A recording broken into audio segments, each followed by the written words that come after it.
चलिए जी, वेलकम आप सभी का, गुड मॉर्निंग। और मैं वेद सोनी। आज की क्लास में हम करेंगे ऑडिट 4th चैप्टर पीछे से। टॉपिक क्या क्या है सर? टॉपिक देखते जाना, तुम चैप्टर तो देखो ही मत बेटा, टॉपिक देखते जाओ बस। तो टॉपिक क्या है? सबसे लास्ट पेज सभी बच्चों ने निकाल लिया तो एक बार हाँ बताएं, यस और नो, ताकि मैं क्लास स्टार्ट करूं बेटा। फटाफट बोलें, हो गया? चलिएगा जी। Meaning of IFC. आईएफसी क्या है? Internal financial control.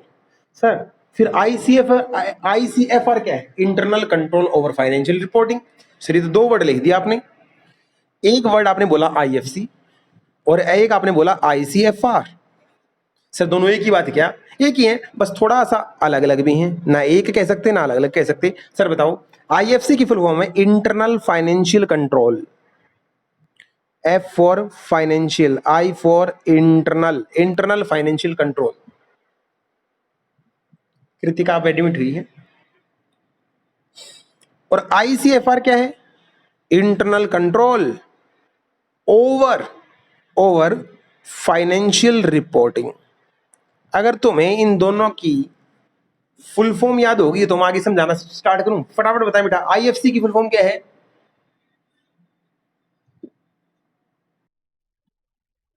और आईसीएफआर की फुल फॉर्म क्या है?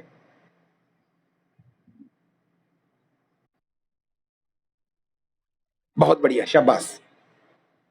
सर आईएफसी क्या है? अरे बेटा सिंपल देखो, इंटरनल कंट्रोल कंपनी के अंदर होते हैं, बिल्कुल होते हैं। फाइनेंशियल इंस्ट्रूमेंट, फाइनेंशियल स्टेटमेंट पे जो कंट्रोल लगाए जाते हैं उसको इंटरनल फाइनेंशियल कंट्रोल कहते हैं। अरे इंटरनल कंट्रोल तो हर चीज के लिए लगाए जाते हैं, कोई पॉल्यूशन के लिए लगाया, कोई एनवायरमेंटल के लिए लगाया। तो एनवायरमेंट के लिए कौन से? Environmental control. फाइनेंशियल के लिए कौन से? Internal financial control. सर लगाता कौन है? बेटे मैनेजमेंट लगाती है। क्यों लगाती है? एसेट सुरक्षित हो जाए। कंट्रोल के काम होता है बेटा एसेट को सेफ गार्ड करना, अनडिजायर्ड एक्टिविटी को प्रिवेंट करना, डिटेक्ट करना एंड करेक्ट करना। सर ये तो वही जो कंट्रोल की डेफिनेशन थी, बिल्कुल। सर हमारे लॉ में कहीं आया था? बिल्कुल आया था, याद करो। लॉ में एक सेक्शन होता है 134। Sir 134 board report. इसके अंदर एक डायरेक्टर रिस्पॉन्सिबिलिटी स्टेटमेंट डीआरएस भी बनती है। सर याद तो आ रहा है कुछ कुछ। 134 का जो डीआरएस डायरेक्टर रिस्पॉन्सिबिलिटी स्टेटमेंट है, उसका ई पॉइंट एक बात कहता है क्या? अगर in case of listed company, अगर लिस्टेड कंपनी होगी तो उसको इंटरनल फाइनेंशियल कंट्रोल लगाने जरूरी होते हैं। ये लॉ में भी जिक्र कर रखा है। तो इंटरनल फाइनेंशियल कंट्रोल मैनेजमेंट लगाती है, फाइनेंशियल स्टेटमेंट के ऊपर लगाती है, इसलिए लगाती है ताकि एसेट सुरक्षित हो जाएं और अनडिजायर्ड इवेंट को प्रिवेंट, डिटेक्ट एंड करेक्ट किया जा सके। आईएफसी ओवर हो गया। सर फिर इंटरनल कंट्रोल और फाइनेंशियल रिपोर्टिंग क्या है? भाई जब इन आईएफसी को चेक करने के लिए ऑडिटर आता है, तो ऑडिटर इनको चेक करने के बाद उसके ऊपर ओपिनियन देता है। क्या देता है? अपना रिजल्ट बताता है कि ये इंटरनल फाइनेंशियल कंट्रोल कैसे हैं। ये नॉर्मल जो वो अपनी रिपोर्ट, ऑडिट रिपोर्ट बनाता है, ये वाली रिपोर्ट उससे एक्स्ट्रा बनती है। इसको आईसीएफआर बोलते हैं। सर फर्क तो क्या हुआ? इन आईएफसी को जब ऑडिटर चेक करके उसके ऊपर ओपिनियन देता है, उसको बोलते हैं internal control over financial reporting. Sir क्या ये हमारी ड्यूटी होती है? बिल्कुल। सर कौन सी सेक्शन ने बताई? याद करो, कंपनी लॉ का section 143। 143 power and duty. Sir power and duty किसकी? ऑडिटर की। ऑडिटर की ड्यूटी होती है कंट्रोल्स को चेक करना। बेटा मैंने ऑडिट में एक चैप्टर आपको, सॉरी लॉ में एक टॉपिक आपको दे रखा है, कंपनी ऑडिट करना था तुम्हें। एक बार माइक अनम्यूट करके बताएं, क्या किसी बच्चे ने कंपनी ऑडिट पढ़ा है लॉ में? गर्ल्स भी बताएं बेटा।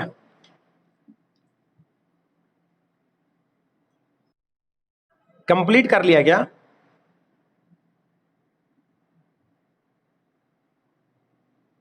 अगर कंप्लीट कर लिया होता, अगर कंप्लीट कर लिया होता तो ये सेक्शन आपको याद आता। 143 पावर एंड ड्यूटी याद था या नहीं था? बोलो।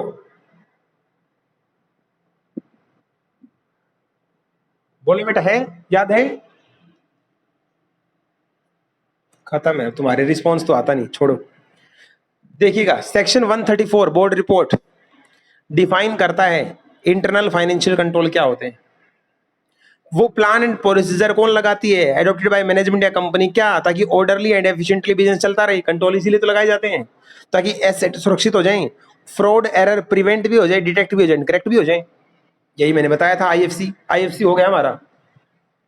सर क्या आईएफसी आईसीएफआर से अलग है? तो आप बताएंगे आईसीएफआर आईएफसी से डिफर है, अलग है, क्योंकि आईसीएफआर के अंदर ऑडिटर को रिक्वायर किया जाता है कि तू ओपिनियन दे इस बारे में क्या कंपनी के कंट्रोल एफिशिएंट और इफेक्टिव हैं भी या नहीं, और ये ओपिनियन वो अपनी अलग से देता है, इसको आईसीएफआर बोलते हैं। ये मैंने समझा दिया, ये मैं समझा चुका हूं। ऑडिटर की रिस्पॉन्सिबिलिटी होती है ये बताना कि इंटरनल फाइनेंशियल कंट्रोल सही भी है या नहीं है। ये ड्यूटी किसने लगाई? 143 सेक्शन ने लगाई। सर क्या इंटरनल फाइनेंशियल कंट्रोल सभी कंपनियों के लिए जरूरी होते हैं? नहीं, सिर्फ लिस्टेड कंपनी के लिए होते हैं। कौन सी कंपनियों को माफ कर रखा होता है? ऑब्जेक्टिव में आ सकता है। किन कंपनियों को आईएफसी लगाने नहीं होती? ऑब्जेक्टिव में आ सकता है।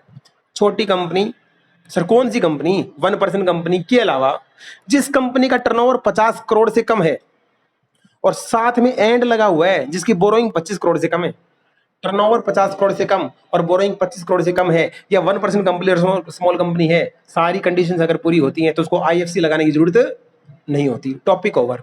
टॉपिक था क्या? आईएफसी क्या होता है, आईसीएफआर से अलग कैसे है। एक 134 सेक्शन की रेफरेंस देनी है, एक 143 सेक्शन की रेफरेंस देनी है। मेरा टॉपिक ओवर हो गया। What is IFC and what is ICFR? Understand और नॉट? जल्दी बताओ।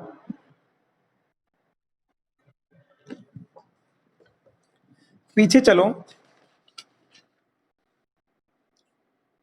हमारे कोर्स के अंदर ऐसे हैं स्टैंडर्ड ऑन ऑडिटिंग, सिया नहीं है, ऐसे ऑन इंटरनल कंट्रोल। तो बेटा ये नाम बता रखे, तुम्हें याद भी नहीं करने। ये स्टैंडर्ड ऑन इंटरनल कंट्रोल, ये हमारे कोर्स का पार्ट नहीं है, इसको याद करने की रटने की जरूरत नहीं है। ये सिया। सर टॉपिक बताओ ना क्या आप? Internal audit. किसी बच्चे को लॉ अगर थोड़ी बहुत आती हो तो मेरे को इंटरनल ऑडिट का सेक्शन बता सकते हो कंपनी लॉ में क्या था? किसी को अगर बहुत बढ़िया। मीनिंग क्या आपको पता है 138 के अंदर मैंने एक डीपीएलटी का कॉन्सेप्ट बता रखा है? सारे बोले भाई क्या मैंने डीपीएलटी का कॉन्सेप्ट बता रखा है? 25, 50, 100, 200। और प्राइवेट कंपनी में वही मैंने एलटी का कॉन्सेप्ट बता रखा है, 100, 200। और इंटरनल ऑडिटर कंपनी के अंदर का बंदा भी हो सकता है, इंप्लॉय भी हो सकता है, और बाहर का भी हो सकता है, कोई भी हो सकता है। क्या मैंने ये भी बता रखा है? इंटरनल ऑडिटर के क्या क्या काम होते हैं? सारे काम इससे करवाते हैं। गवर्नेंस भी चेक इससे कराते हैं, रिस्क भी इससे चेक कराते हैं, कंट्रोल भी इससे चेक कराते हैं, फाइनेंशियल इंफॉर्मेशन भी इससे चेक कराते हैं, ऑपरेटिंग एक्टिविटी भी इससे चेक कराते हैं, रूल रेगुलेशन भी इससे चेक कराते हैं। मैंने क्या बोलता था? अरे ये बंदा एक होता है, इससे काम सारे करवाते हैं। इंपॉर्टेंट क्या है? एप्लीकेबिलिटी। ये लॉ के अंदर मैं याद करा चुका, इसको मैंने डीपीएलटी बोल के याद कराया था। क्या मैं कहूं इंटरनल ऑडिट हमारा ऑलरेडी कंप्लीट चल रहा है? यस और नो? लिखो होमवर्क, एक बार फिर पढ़ लेना। पीछे आओ, पीछे आओ। आप बाकी बात तो मेरी नहीं मानते, लेकिन एक बात मान लेना, जहां जहां भी मैं ऑडिट में ईआई में क्यू लिखवाऊं ना, ऑडिट में तो खासतौर पर जहां जहां मैं क्यू लिखाऊं, उस क्यू वाले क्वेश्चन को पेपर में छोड़ के नहीं जाना है, रट जाना है पेपर में। टॉपिक आईटी एनवायरनमेंट का, इंफॉर्मेशन टेक्नोलॉजी का इंटरनल कंट्रोल में क्या योगदान है। अगर किसी बच्चे को लगता है इंटरनल कंट्रोल सिर्फ आईटी वाले होते हैं तो बहुत गलत है। कितने बच्चों को लगता है इंटरनल कंट्रोल सिर्फ इलेक्ट्रॉनिक होते हैं, मैनुअल नहीं हो सकते? क्या आपको लगता है ऐसा? अरे इंटरनल कंट्रोल, कंट्रोल मतलब कंट्रोल से सिक्योरिटी गार्ड खड़ा हो यार, चाहे बाहर हमने कुत्ता बिठा रखा हो, वो भी क्या है? कंट्रोल।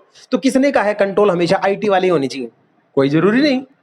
लेकिन जब से इंफॉर्मेशन टेक्नोलॉजी आई है, कंट्रोल के अंदर, कंट्रोल के अंदर एक जान आ गई है, काम करने के अंदर एक सिस्टम बन गया है। अब कंट्रोल पहले से कहीं ज्यादा अच्छे से काम कर पाते हैं, कॉस्ट कम हो जाती है। तो क्वेश्चन बनेंगे दो बेटा, फटाफट देखें। इंफॉर्मेशन टेक्नोलॉजी के आने से क्या क्या बेनिफिट हुए हैं कंट्रोल में? दूसरा क्वेश्चन, इंफॉर्मेशन टेक्नोलॉजी के आने से क्या क्या रिस्क बढ़े हैं? कहां? कंट्रोल में। दो क्वेश्चन बताओ कौन से बनेंगे आईटी के इंटरनल कंट्रोल में? आईटी इंफॉर्मेशन टेक्नोलॉजी के आने से इंटरनल कंट्रोल में क्या क्या बेनिफिट्स हुए हैं, दूसरा, और क्या क्या रिस्क हुए हैं? सर पहले आप रिस्क पढ़ा दोगे, जादू दिखाऊं? सेम क्वेश्चन ऐसे 315 का ऑडिट में आया था, ऑडिट में सॉरी ईआई में आया था 315। रिलायंस, तुम भरोसा कर लेते हो किसी ऐसे प्रोग्राम पे जो इनएक्यूरेटली प्रोसेसिंग करता है, unauthorised access to data, IT personnel को ज्यादा फैसिलिटी देना, unauthorised changes to master file, unauthorised unauthorised unauthorised unauthorised. क्या ऐसा क्वेश्चन डिट्टो आया था? कहां आया था? ईआईएस के अंदर आया था। इसी को कॉपी पेस्ट कर रखा वहां पे, तो कोई भी एक जगह से याद कर लेना। आईटी की वजह से रिस्क हैं, आईटी की वजह से बेनिफिट क्या क्या है। पहले कंट्रोल भाई मैनुअली होते थे, जैसे सुपरवाइज बेटा एक तो मैनुअली करता था, आजकल सीसीटीवी आते हैं तो सारी रिकॉर्डिंग वीडियो ऑडियो सब कुछ सेव हो जाता है। तो आईटी की वजह से बेनिफिट्स क्या क्या है, ये क्वेश्चन वहां कवर नहीं होता, यहाँ कवर कर लो, यहाँ कवर कर लो इस क्वेश्चन को। लार्ज वॉल्यूम ऑफ डेटा भी मिनटों में चेक हो जाता है, एक बेनिफिट। टाइम कम लगता है, अवेलेबिलिटी एंड एक्यूरेसी बढ़ गई है, एडिशनल एनालिसिस कर पाते हैं, और ज्यादा एबिलिटी आ गई है, हम अच्छे से मॉनिटर कर पाते हैं अपनी परफॉर्मेंस को, सारे रिस्क एंड कंट्रोल रिड्यूस हो गए हैं, अब हम अच्छे से इफेक्टिव सेग्रीगेशन ऑफ ड्यूटी कर पाते हैं, हमारे अंदर क्या आ गई है, ability ability ability analysis ability. जब से आईटी आई है टाइम कम लगता है और एबिलिटी बढ़ गई है, ये बेनिफिट्स पेपर में आने के चांसेस हैं, इंपॉर्टेंट मार्क भी कर लेना। क्या मैं दोनों क्वेश्चन करा चुका? मैनुअल में पहले क्या होता था, इसको पढ़ने की कोई जरूरत नहीं, इस टॉपिक पे कट लगा लेना है, किसी काम का नहीं है। दो क्वेश्चन बनते थे, दोनों करवा दी, टॉपिक ओवर। पीछे चलो सर, पीछे। क्या मैं कल आपको चेकलिस्ट, क्वेश्चनियर, फ्लो चार्ट करा चुका था? पर इस साइड के 3 हेडिंग तो रहते थे, ये testing of internal control system, impact of satisfactory environment, और बेनिफिट क्या क्या है कंट्रोल को चेक करने के। सर ये बताओ ना, क्वेश्चन कहां कहां से बन सकते हैं? अगर आपको ये हेडिंग रीड करना आ गया तो हमारा कसम कभी ऑडिट में दिक्कत नहीं आएगी, इस हेडिंग को रीड करना सीख लो। वो कहता है तुम कंपनी के तुम ऑडिटर हो, अपने आप को क्या समझना हमेशा सी, तुम कंपनी के इंटरनल कंट्रोल सिस्टम को कैसे टेस्ट करोगे? अरे टेस्ट करने के लिए वही तरीके हैं यार, हमेशा इंस्पेक्शन करेंगे, इंक्वायरी करेंगे, री परफॉर्मेंस करेंगे, टेस्टिंग करेंगे, कह सकता हूं आईसीआई, और हर जगह यही तो मेथड होते हैं किसी भी चीज को टेस्ट करने का। ये सर नो? हाँ जी। अगला हेडिंग को रीड करना सीखो। अगर वहां तुमने कंट्रोल चेक करे और वो सारे कंट्रोल सेटिस्फैक्ट्री एनवायरमेंट लग रहा है, सब कुछ बढ़िया बढ़िया दिख रहा है, एक लाइन में पूछूंगा केस स्टडी का आंसर, क्या सब कुछ बढ़िया दिखना जरूरी है एक्चुअल में बढ़िया हो? क्या सिर्फ कंट्रोल को अच्छा देख के ही तुम्हें कंपनी के बारे में रिपोर्ट अच्छी बना देनी चाहिए, खुद को चेक करना चाहिए? बस केस स्टडी का आंसर सुन लो बेटा। सेटिस्फैक्ट्री कंट्रोल एनवायरमेंट होना अच्छी बात है, एक पॉजिटिव फैक्टर है, मुझे कोई दिक्कत नहीं, पॉजिटिव फैक्टर मानता हूं। बट इस सेकंड लाइन के ऊपर इंपॉर्टेंट मार्क करना, केस स्टडी आएगी तो ये पॉइंट लिखना आपको। But at the same time अपने माइंड में हमेशा जचा के रखो, satisfactory control environment is not absolute 100% fraud को रोक देगा, ऐसा नहीं मानना है। तुम्हें कंट्रोल की इफेक्टिवनेस के ऊपर पूरा भरोसा करके नहीं चलना, तुम्हें खुद की भी चेकिंग करनी है। इसलिए ऐसे 330 बोलता है कंट्रोल एनवायरमेंट के साथ आपको अपने nature, timing and extent and further procedure को बिल्कुल भी नहीं भूलना। ये 2 पैराग्राफ यहाँ के पकड़ लो, सेटिस्फैक्ट्री कंट्रोल एनवायरमेंट होगा तो भी हमें चेकिंग करनी होती है। इसके ऊपर क्यों मार्क कर लेना? सर कंट्रोल चेक करने से क्या हमें कुछ बेनिफिट्स मिलते हैं? बिना देखे आंसर बता दो। कंट्रोल चेक करने से क्या ऑडिटर को कुछ फायदा होता है? बोलो। हेडिंग रीड करना सीख लोगे तो आंसर अपने आप आ जाएगा। अरे उन कंट्रोल से ही तो अंदाजा आता है, कंट्रोल चेक करने के बाद हमें अंदाजा आ जाता है क्या, लाइकली यहाँ, ओ सॉरी सॉरी सॉरी, एक सेकेंड, यहाँ एरर एंड फ्रॉड होने के कितने चांसेस हैं, लाइकली टू बी लोकेटेड।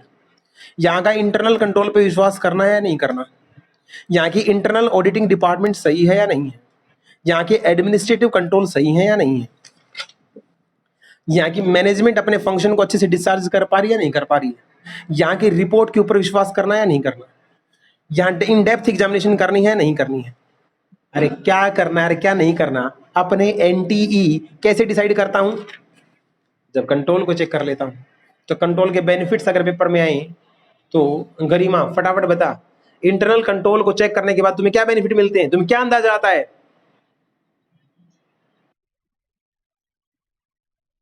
बोलते जाओ।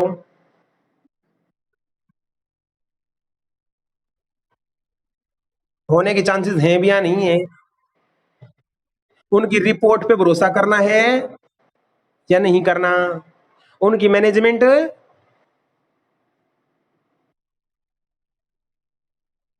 उन्होंने मैनेजमेंट ने अच्छे से अपने फंक्शन को डिस्चार्ज किया है या नहीं किया है, एटसेट्रा एटसेट्रा। एक क्वेश्चन लगे आते एक आंसर और कर, क्या एक सेटिस्फैक्टरी कंट्रोल एनवायरनमेंट होना 100% गारंटी ऑफ फ्रॉड नहीं होगा? क्या तुम्हें फिर से अपने एंटी प्रोसीजर लगाने चाहिए?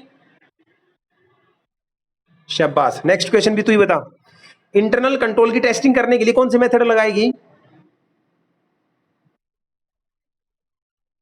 फुल फॉर्म बता, फुल फॉर्म जल्दी जल्दी। हाँ ओके जी, okay okay. Flow chart, checklist, वेकलिस्ट सारे मामले कल बता दिए थे। इसके आगे मोस्ट मोस्ट इंपोर्टेंट लिखना, जो कल मैंने करवाए थे, नैरेटिव रिकॉर्ड क्या होता, फलाना ढिमका एटसेट्रा एटसेट्रा। इसके ऊपर का ये दो टॉपिक के बारे में फटाफट जानकारी ले लो। सर आपने कहा इंफॉर्मेशन कलेक्ट करने की मेथड है, हाँ मैंने कहा। सर इंफॉर्मेशन कलेक्ट करने के लिए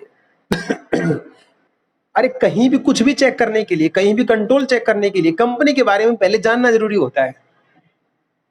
रिश्ता करने से पहले सगाई होती है, सगाई होने से पहले कुछ आपस में बातें होती हैं। क्यों होती हैं? एक दूसरे को जानना जरूरी होता है। तो क्वेश्चन तो नहीं बोलूंगा, क्वेश्चन लिख के काट देना, इंपॉर्टेंट नहीं है। ऑडिटर को शुड बोला गया है कि भाई कोई भी कंट्रोल चेक करने से पहले, इंफॉर्मेशन कलेक्ट करने से पहले कुछ जान लेना। क्या?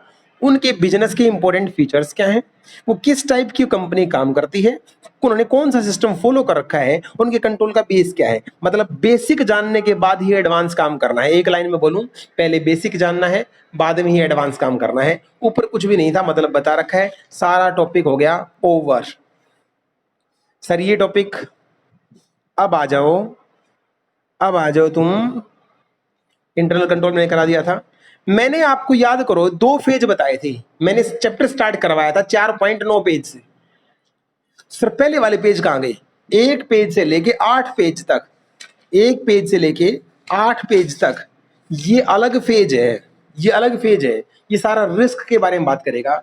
लेकिन बेटा मैं रिस्क को बुक से पढ़ाने से पहले आप लोगों को डिटेल में समझाना चाहूंगा। फटाफट मेरे को एक बार मीटिंग की मिनट बताओ कितने रहते हैं?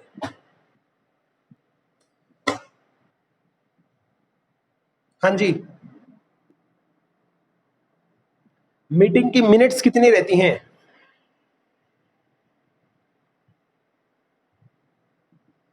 क्या आप लोग मेरे से कनेक्टेड हैं बेटे? हेलो हेलो,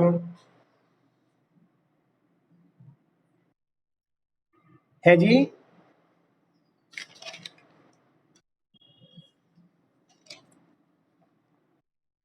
अच्छा जी, चलिए सिर्फ रजिस्टर समझाऊंगा, मिलाऊंगा नहीं, समझने का काम है। अब बुक वगैरह सब साइड रख दो और समझना स्टार्ट करो। ये टॉपिक समझ में आ गया तो सब कुछ समझ में आ जाएगा बेटे। रिस्क सारा इस अंडरस्टैंडिंग पेज ऑफ रजिस्टर पे बताऊंगा, बड़े ध्यान से। रिकॉर्डिंग